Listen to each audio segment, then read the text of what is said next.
Nalanda university ಈ ವಿಶ್ವವಿದ್ಯಾಲಯದ ಹೆಸರನ್ನು ನೀವು ಯಾವಾಗಲಾದರೂ ಕೇಳಿರ್ಬೋದು ಅಥವಾ ಯಾವುದಾದ್ರೂ ಬುಕ್ನಲ್ಲಿ ಕೂಡ ಓದಿರ್ಬೋದು. ನಳಂದ ಅನ್ನೋ ಹೆಸರು ಚಿಕ್ಕದಿರ್ಬೋದು, ಆದರೆ ಇದರ ಇತಿಹಾಸ ತುಂಬಾ ದೊಡ್ಡದಾಗಿದೆ. ಸದ್ಯದ ಪ್ರಪಂಚದಲ್ಲಿ ಟಾಪ್ ಯೂನಿವರ್ಸಿಟಿ ಯಾವುದು ಅಂತ ಕೇಳಿದರೆ ಬಹುಶಃ ತುಂಬ ಜನ ಹೇಳೋದು ಹಾರ್ವರ್ಡ್, ಆಕ್ಸ್ಫರ್ಡ್ ಯೂನಿವರ್ಸಿಟಿ ಅಂತ. ಆದರೆ ಸಾವಿರಾರು ವರ್ಷಗಳ ಹಿಂದೆ ಪ್ರಪಂಚದ ಅತಿ ದೊಡ್ಡ ಶಿಕ್ಷಣ ಸಂಸ್ಥೆ ಯಾವುದು ಅಂತ ಕೇಳಿದರೆ ಅದು ನಳಂದ ವಿಶ್ವವಿದ್ಯಾಲಯ ಅಂತ ಹೆಮ್ಮೆಯಿಂದ ಹೇಳ್ಬೋದು. ಹೌದು, ಕೇವಲ ಭಾರತವಷ್ಟೇ ಅಲ್ಲ, ಪ್ರಪಂಚದ ನಾನಾ ಮೂಲಗಳಿಂದ ಇಲ್ಲಿ ವಿದ್ಯೆಯನ್ನು ಕಲೀಲಿಕ್ಕೆ ಜನ ಬರ್ತಿದ್ರು. ಸೊ ಇವತ್ತಿನ ಈ ವಿಡಿಯೋದಲ್ಲಿ ನಾವು ಟೆಕ್ಸ್ಟ್ ಬುಕ್ನಲ್ಲಿ ಕಲಿತಿರದ ಅಥವಾ ಮರೆತು ಹೋಗಿರುವ ಪ್ರಪಂಚದ ಶ್ರೀಮಂತ ವಿಶ್ವವಿದ್ಯಾಲಯದ ಬಗ್ಗೆ ತಿಳ್ಕೊಳ್ಳೋಣ. ನಮಸ್ತೆ ಸ್ನೇಹಿತರೆ, ಇನ್ಫೋವೇಗಾದ ಹೊಸ ವಿಡಿಯೋಗೆ ನಿಮಗೆಲ್ಲ ಸ್ವಾಗತ. ನಮ್ಮ ಚಾನಲ್ನಿಂದ ಸಿಗೋ ಇನ್ಫಾರ್ಮೇಷನ್ ನಿಮಗೇನಾದರೂ ಇಷ್ಟ ಅಂತ ಅನಿಸಿದರೆ ದಯವಿಟ್ಟು ನಮ್ಮ ಚಾನಲ್ಗೆ ಸಬ್ಸ್ಕ್ರೈಬ್ ಆಗಿ. ಸಾವಿರಾರು ವರ್ಷಗಳ ಹಿಂದೆ ಪ್ರಪಂಚದ ಅತಿ ದೊಡ್ಡ ವಿಶ್ವವಿದ್ಯಾಲಯ ಯಾವುದು ಅಂತ ಹೇಳಿದರೆ ಅದು ನಳಂದ ವಿಶ್ವವಿದ್ಯಾಲಯ. ಈಗಿನ ಕಾಲದಲ್ಲಿ ವಿದ್ಯೆಗೋಸ್ಕರ ನಾವೆಲ್ಲ ಫಾರಿನ್ ಕಂಟ್ರೀಸ್ಗೆ ಹೋಗೋದು ತುಂಬ ಕಾಮನ್. ಆದರೆ ಸಾವಿರಾರು ವರ್ಷಗಳ ಹಿಂದೆ ಫಾರಿನರ್ಸ್ ಕೂಡ ಭಾರತದಲ್ಲಿ ಬಂದು ವಿದ್ಯೆಯನ್ನು ಕಲಿತಿದ್ರು. ಇಲ್ಲೇ ತಮ್ಮ ವ್ಯಾಸಂಗವನ್ನು ಮುಗಿಸಿ ಇಲ್ಲೇ ಹಲವಾರು ಬುಕ್ಗಳನ್ನು ಕೂಡ ಬರೆದಿದ್ದಾರೆ. ಇದು ನಮ್ಮ ಭಾರತದ ಶ್ರೀಮಂತ ಇತಿಹಾಸದ ಒಂದು ಕುರುವಾಗಿದೆ. ಸೊ ಈ ನಳಂದ ಯೂನಿವರ್ಸಿಟಿಯ ಇತಿಹಾಸವೇನು, ನಂತರ ಇದೇನಾಯಿತು, ಬನ್ನಿ ಇವತ್ತಿನ ಈ ವಿಡಿಯೋದಲ್ಲಿ ಈಗ ತಿಳ್ಕೊಳ್ಳೋಣ. ನಳಂದ ಯೂನಿವರ್ಸಿಟಿನ ಆ ಕಾಲದಲ್ಲಿ ಸೆಂಟರ್ ಆಫ್ ಎಕ್ಸಲೆನ್ಸ್ ಅಂತ ಕರಿತಿದ್ರು, ಯಾಕಂದರೆ ಅಷ್ಟೊಂದು ಜ್ಞಾನ ಭಂಡಾರ ಈ ವಿಶ್ವವಿದ್ಯಾಲಯದಲ್ಲಿತ್ತು. ಅಷ್ಟೇ ಅಲ್ಲ, ಸದ್ಯ ಯುರೋಪ್ನಲ್ಲಿರುವ ಆಕ್ಸ್ಫರ್ಡ್ನ ಬೋಲಾಂಗಾ ಯೂನಿವರ್ಸಿಟಿಗಿಂತ 500 ವರ್ಷಗಳಷ್ಟು ಹಳೆಯದು ನಮ್ಮ ನಳಂದ ವಿಶ್ವವಿದ್ಯಾಲಯ. ಈ ನಳಂದ ಯೂನಿವರ್ಸಿಟಿ ಇರೋದು ಭಾರತದ ಪ್ರಸ್ತುತ ಬಿಹಾರ ರಾಜ್ಯದ ರಾಜ್ಗರ್ನ ಬರ್ಗಾಂವ್ ಅನ್ನುವ ಒಂದು ಜಾಗದಲ್ಲಿ. ಬೆಂಕಿಯಿಂದ ನಾಶವಾಗಿರುವ ಕಟ್ಟಡದ ಅವಶೇಷ ಈಗಲೂ ಕೂಡ ಇಲ್ಲಿ ಕಾಣಸಿಗುತ್ತೆ. ನಳಂದ ವಿಶ್ವವಿದ್ಯಾಲಯದ ಬಗ್ಗೆ ಬೌದ್ಧ ಗ್ರಂಥಗಳು, ಜೈನ ಗ್ರಂಥಗಳು ಅಷ್ಟೇ ಯಾಕೆ, ನಳಂದ ವಿಶ್ವವಿದ್ಯಾಲಯದ ಬಗ್ಗೆ ಬೌದ್ಧ ಧರ್ಮದ ಗ್ರಂಥಗಳು, ಜೈನ ಧರ್ಮದ ಗ್ರಂಥಗಳಲ್ಲಿ ಉಲ್ಲೇಖಗೊಂಡಿದೆ. ಅಷ್ಟೇ ಅಲ್ಲದೆ ಚೀನಾದ ಯಾತ್ರಿಕ ಹ್ಯುಯೆನ್ಸಾಂಗ್ ಹಾಗೆ ಇತ್ಸಿಂಗ್ ಎನ್ನುವರು ನಳಂದ ಯೂನಿವರ್ಸಿಟಿಗೆ ಭೇಟಿ ಕೊಟ್ಟಿದ್ದರು. ಈ ಯೂನಿವರ್ಸಿಟಿಯ ಬಗ್ಗೆ ಅವರ ಬುಕ್ಗಳಲ್ಲೂ ಕೂಡ ಬರೆದುಕೊಂಡಿದ್ದಾರೆ. ಸೊ ಈ ಹ್ಯುಯೆನ್ಸಾಂಗ್ನ ಬರವಣಿಗೆಯ ಆಧಾರದ ಮೇಲೆ ಸಂಶೋಧಕರಾದ ಡಾಕ್ಟರ್ ಸ್ನೂರ್ ಅವರು 1913ರಲ್ಲಿ ಹಾಗೆ ಬ್ರಿಟಿಷ್ ಅಧಿಕಾರಿ ಕನ್ನಿಂಗ್ ಹ್ಯಾಮ್ 1875ರಲ್ಲಿ ನಳಂದ ವಿಶ್ವವಿದ್ಯಾಲಯದ ಪ್ರಾಚೀನ ನಿವೇಶಗಳನ್ನು ಕಂಡುಹಿಡಿದರು. ಸೊ ಅಲ್ಲಿಂದ ನಳಂದ ವಿಶ್ವವಿದ್ಯಾಲಯದ ಬಗ್ಗೆ ಎಲ್ಲ ಜನರಿಗೂ ಅರಿವಾಗ್ತಾ ಬಂತು. ಅಷ್ಟೇ ಅಲ್ಲದೆ ಇದೇ ಚೀನಾದ ಯಾತ್ರಿಕ ಹ್ಯುಯೆನ್ಸಾಂಗ್ ಈ ನಳಂದ ವಿಶ್ವವಿದ್ಯಾಲಯದ ಹಲವಾರು ವಿದ್ಯಾರ್ಥಿಗಳಲ್ಲಿ ಒಬ್ಬ. ಹ್ಯುಯೆನ್ಸಾಂಗ್ನ ಪ್ರಕಾರ ಈ ನಳಂದ ಯೂನಿವರ್ಸಿಟಿಯನ್ನು ಸ್ಥಾಪಿಸಿದ್ದು ಗುಪ್ತರ ದೊರೆ 1ನೇ ಕುಮಾರಗುಪ್ತ ಅಥವಾ ಶಕ್ರಾದಿತ್ಯ. ಕ್ರಿಸ್ತಶಕ 5ನೇ ಶತಮಾನದ ಮಧ್ಯಭಾಗದಲ್ಲಿ ಈ ಯೂನಿವರ್ಸಿಟಿಯನ್ನು ಸ್ಥಾಪನೆ ಮಾಡಲಾಯಿತು. ಕುಮಾರಗುಪ್ತನ ಉತ್ತರಾಧಿಕಾರಿಗಳಾದಂಥ ಬುಧಗುಪ್ತ, ತಥಾಗತಗುಪ್ತ, ಬಾಲಾದಿತ್ಯ ಇಲ್ಲಿ ಅನೇಕ ಕಟ್ಟಡಗಳನ್ನು ನಿರ್ಮಿಸಿದರು. ಹೊರಗಿನಿಂದ ಬಂದ ಹಲವಾರು ವಿದ್ಯಾರ್ಥಿಗಳಿಗೆ ಇಲ್ಲಿಯೇ ವಾಸವಿರುವಂಥ ವ್ಯವಸ್ಥೆಯನ್ನು ಕೂಡ ಅವರು ಮಾಡಿಕೊಟ್ಟಿದ್ರು. ಈತನ ನಂತರ ಬಂದ ದೊರೆಗಳಾದಂಥ ಅಶೋಕಗುಪ್ತ, ಹರ್ಷವರ್ಧನನು ಕೂಡ ಇಲ್ಲಿ ಅನೇಕ ಕಟ್ಟಡಗಳ ನಿರ್ಮಾಣವನ್ನು ಪ್ರಾರಂಭಿಸಿದರು. ಈ ಯೂನಿವರ್ಸಿಟಿಯ ಹತ್ತಿರವಿದ್ದ ನೂರಾರು ಹಳ್ಳಿಗಳ ಜನರು ಭೂಮಿಯನ್ನು ದಾನವಾಗಿ ಕೊಟ್ಟಿದ್ರಂತೆ. ಅಷ್ಟೇ ಅಲ್ಲದೆ ಪ್ರತಿದಿನ ಅವರು ಬೆಳೆದ ಅಕ್ಕಿ, ಬೇಳೆ ಮೊದಲಾದ ಆಹಾರ ಪದಾರ್ಥಗಳನ್ನು ವಿಶ್ವವಿದ್ಯಾಲಯಕ್ಕೆ ಕೊಡ್ತಿದ್ರಂತೆ.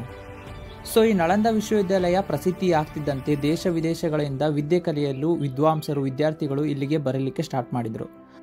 ಆದರೆ ಇಲ್ಲಿ ಪ್ರವೇಶ ಕೋರಿ ಬಂದವರಿಗೆಲ್ಲ ಒಳಗೆ ಬಿಡ್ತಾ ಇರಲಿಲ್ಲ. ಬಿಫೋರ್ ದಟ್ ಅವರು ಇಲ್ಲಿನ ಎಂಟ್ರೆನ್ಸ್ ಎಕ್ಸಾಮನ್ನು ಕೂಡ ಕೊಡಬೇಕಾಗ್ತಿತ್ತು. ಅದರಲ್ಲಿ ಪಾಸ್ ಆದ ವಿದ್ಯಾರ್ಥಿಗಳಿಗೆ ಮಾತ್ರ ಇಲ್ಲಿ ದಾಖಲಾತಿಯನ್ನು ಮಾಡ್ಕೊಳ್ತಾ ಇದ್ರು.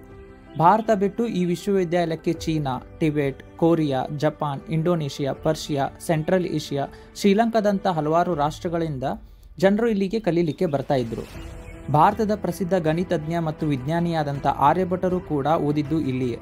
ಅಷ್ಟೇ ಅಲ್ಲ, ಮೊದಲೇ ತಿಳಿಸಿದ ಹಾಗೆ ಚೀನಾದ ಹ್ಯುಯೆನ್ಸಾಂಗ್ ಹಾಗೆ ಇತ್ಸಿಂಗ್, ಬುದ್ಧಿಸ್ಟ್ನ ಸ್ಕಾಲರ್ ಆದಂಥ ಧರ್ಮಪಾಲ, ನಾಗಾರ್ಜುನರಂಥ ಪ್ರಸಿದ್ಧ ವ್ಯಕ್ತಿಗಳು ಕೂಡ ಕಲಿತಿದ್ದು ಇಲ್ಲಿಯೇ. ಇನ್ನು ಈ ವಿಶ್ವವಿದ್ಯಾಲಯದ ಎಂಟ್ರೆನ್ಸ್ ಎಕ್ಸಾಮ್ ಕೊಡ್ತಿದ್ದ ವಿದ್ಯಾರ್ಥಿಗಳಿಗೆ ಅಷ್ಟೊಂದು ಸಿಂಪಲ್ ಆಗಿ ಪಾಸ್ ಆಗಲಿಕ್ಕೆ ಆಗ್ತಿರ್ಲಿಲ್ಲಂತೆ. ಸುಮಾರು 100 ಜನರಲ್ಲಿ ಕೇವಲ 30 ಜನ ಈ ಎಕ್ಸಾಮ್ನಲ್ಲಿ ಪಾಸ್ ಆಗ್ತಿದ್ರಂತೆ. ಅಷ್ಟೇ ಅಲ್ಲದೆ ಇಲ್ಲಿ ಪಾಸ್ ಆದಂಥ ವಿದ್ಯಾರ್ಥಿಗಳಿಗೆ ಉಚಿತ ಶಿಕ್ಷಣದ ಜೊತೆಗೆ ವಸತಿ, ಊಟ ಕೂಡ ಉಚಿತವಾಗಿ ಸಿಗ್ತಾ ಇತ್ತು. ಹ್ಯುಯೆನ್ಸಾಂಗ್ನ ಪ್ರಕಾರ ಹರ್ಷವರ್ಧನನ ಕಾಲದಲ್ಲಿ ಈ ನಳಂದ ಯೂನಿವರ್ಸಿಟಿಯಲ್ಲಿ 10,000 ವಿದ್ಯಾರ್ಥಿಗಳು ಹಾಗೆ ಸುಮಾರು 1500 ಬೋಧಕರಿದ್ದರು ಅಂತೆ. ಹಾಗೆ ನೋಡಿದರೆ ನಳಂದ ವಿಶ್ವವಿದ್ಯಾಲಯ ಒಂದು ಬೌದ್ಧ ವಿದ್ಯಾಲಯವಾಗಿತ್ತು. ಆದರೆ ಇಲ್ಲಿ ಬೌದ್ಧರಿಗೆ ಅಷ್ಟೇ ಅಲ್ಲದೆ ಇತರರಿಗೂ ಉಪಯುಕ್ತವಾದಂಥ ವಿಷಯಗಳನ್ನು ಕಲಿಸ್ತಾ ಇದ್ರು. ನಳಂದ ಯೂನಿವರ್ಸಿಟಿಯಲ್ಲಿ ಬೌದ್ಧ ಧರ್ಮದ ಜೊತೆಗೆ ವೇದ, ತರ್ಕಶಾಸ್ತ್ರ, ವ್ಯಾಕರಣ, ವೈದ್ಯಕೀಯ, ಖಗೋಳಶಾಸ್ತ್ರ, ತಂತ್ರಕಲೆ ಇತ್ಯಾದಿ ವಿದ್ಯೆಗಳನ್ನು ಕಲಿಸ್ತಾ ಇದ್ರು. ಅಲ್ಲದೆ ಇಲ್ಲಿ ಪ್ರಪಂಚದ ಪುರಾತನ ಭಾಷೆಯಾದಂಥ ಸಂಸ್ಕೃತದಲ್ಲೇ ಎಲ್ಲ ವ್ಯಾಸಂಗಗಳನ್ನು ಮಾಡಲಾಗ್ತಾ ಇತ್ತು. ಅಷ್ಟೇ ಅಲ್ಲದೆ ಈ ನಳಂದ ಅನ್ನೋ ಹೆಸರು ಕೂಡ ಸಂಸ್ಕೃತದ ಮೂಲದಿಂದಲೇ ಬಂದಿದೆ. ಸಂಸ್ಕೃತದ ಶಬ್ದವಾದಂಥ ನ ಅಲಂ, ದ ಅನ್ನೋ ಹೆಸರುಗಳನ್ನು ಕೂಡಿಸಿ ನಳಂದ ಅನ್ನೋ ಹೆಸರು ಬಂದಿದೆ. ಇದರ ಅರ್ಥ ಅನ್ಸ್ಟಾಪೇಬಲ್ ಫ್ಲೋ ಆಫ್ ನಾಲೆಜ್. ಇದರ ಅರ್ಥ ವಿದ್ಯೆಗೆ ಎಂದಿಗೂ ಕೊನೆ ಇಲ್ಲ, ಸದಾ ಕಲಿತಾ ಇರಬೇಕು ಅನ್ನೋದು. ಅಖಂಡ ಭಾರತದಲ್ಲಿ ಸುಮಾರು 4ರಿಂದ 9ನೇ ಶತಮಾನದಲ್ಲಿ ಭಾರತದ ಉತ್ತರ ಭಾಗದಲ್ಲಿ ಸುಮಾರು 3 ಮಹಾನ್ ವಿಶ್ವವಿದ್ಯಾಲಯಗಳಿದ್ವು. ಒಂದು ತಕ್ಷಶಿಲಾ, ವಿಕ್ರಮಶಿಲಾ ಹಾಗೆ ನಳಂದ ವಿಶ್ವವಿದ್ಯಾಲಯ. ತಕ್ಷಶಿಲಾ ವಿಶ್ವವಿದ್ಯಾಲಯದಲ್ಲಿ ಚಾಣಕ್ಯ ಗುರುಗಳಾಗಿ ಸೇವೆ ಸಲ್ಲಿಸಿದ್ದು. ಅಷ್ಟೇ ಅಲ್ಲದೆ ಇಲ್ಲಿ ಸಂಸ್ಕೃತದ ವ್ಯಾಕರಣಕ್ಕೆ ಕೊಡುಗೆ ನೀಡಿದಂಥ ಪಾಣಿನಿಯವರು ಕೂಡ ಕಲಿತಿದ್ದು ಇಲ್ಲಿಯೇ. ಅಷ್ಟೇ ಮಹಾನ್ ಇತಿಹಾಸ ವಿಕ್ರಮಶಿಲಾ ವಿಶ್ವವಿದ್ಯಾಲಯಕ್ಕೂ ಕೂಡ ಇದೆ. ನಳಂದ ಯೂನಿವರ್ಸಿಟಿಯನ್ನು ಸ್ಥಾಪಿಸಿದ್ದು ಗುಪ್ತರ ಕಾಲದಲ್ಲಿ. ಇದೇ ಗುಪ್ತರ ಕಾಲದಲ್ಲಿ ಭಾರತವನ್ನು ಸುವರ್ಣ ಯುಗವೆಂದು ಕರೆಯಲಾಗ್ತಾ ಇತ್ತು.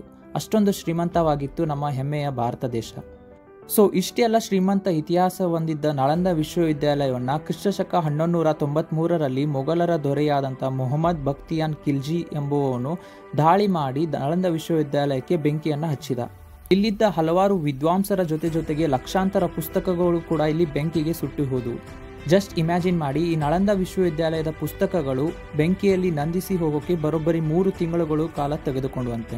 ಈ ವಿಶ್ವವಿದ್ಯಾಲಯದಲ್ಲಿದ್ದಂತಹ ಅದೆಷ್ಟೋ ವಿದ್ವಾಂಸರು, ಪಂಡಿತರು ಹಾಗೆ ಪುಸ್ತಕಗಳು ಕೂಡ ಬೆಂಕಿಯಲ್ಲಿ ನಶಿಸಿ ಹೋದವು. ಇದು ನಮ್ಮ ಹೆಮ್ಮೆಯ ಇತಿಹಾಸದಲ್ಲಿ ಅಳಿಸಲಾರದಂಥ ಒಂದು ಘಟನೆ ಅಂತ ಹೇಳ್ಬೋದು. ಸದ್ಯ 2024ರ ಜೂನ್ ಮಂತಿನಲ್ಲಿ ಭಾರತದ ಪ್ರಧಾನಮಂತ್ರಿಗಳಾದಂಥ ನರೇಂದ್ರ ಮೋದಿಯವರು ಇದನ್ನು ಇನ್ನೊಮ್ಮೆ ಕಟ್ಟುವುದಾಗಿ ಘೋಷಣೆಯನ್ನು ಮಾಡಿದ್ದಾರೆ. ನಳಂದ ಯೂನಿವರ್ಸಿಟಿ ಯುನೆಸ್ಕೋದ ಹೆರಿಟೇಜ್ ಪಟ್ಟಿಯಲ್ಲಿ ಕೂಡ ಇದೆ.